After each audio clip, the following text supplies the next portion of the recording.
trastornos respiratorios del sueño, lo más importante son los síndromes de apnea obstructiva del sueño. Como apnea podemos definir al cese de la respiración por más de 10 segundos durante la noche. Dentro de los trastornos también tenemos a los ronquidos, que es básicamente el ruido durante la noche.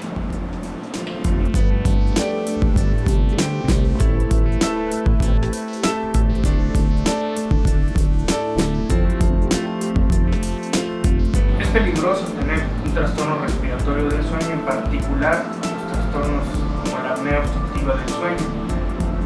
El sueño básicamente lo podemos dividir en 4 etapas. Conforme vamos avanzando de una etapa a otra, vamos pasando a un sueño mucho más profundo. Entonces, si estamos dejando de respirar por varias veces en la noche, es como si alguien te estuviera gritando durante toda la noche. Eso provoca que no podamos tener un sueño reparador. Los síntomas de todo esto pues es que tenemos somnolencia durante el día, no rendimos adecuadamente. Es peligroso, por ejemplo, en pacientes o personas que en su vida cotidiana se dedican a utilizar maquinaria, o personas que se dedican a transportar pasajeros, pueden tener periodos de somnolencia, quedar dormidos durante el transporte de personas, y eso conlleva accidentes muy importantes.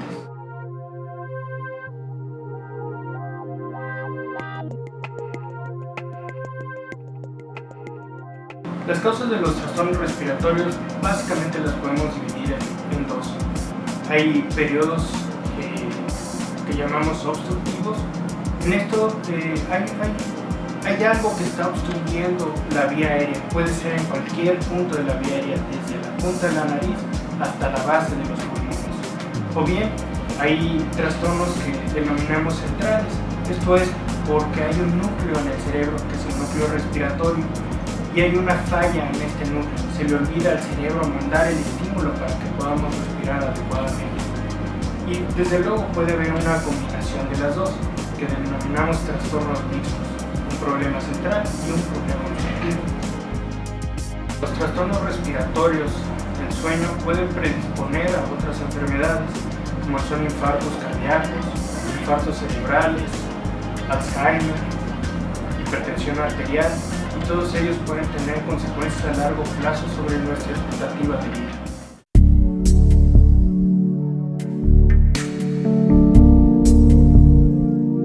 El tratamiento va a ir enfocado de acuerdo al problema que identifiquemos.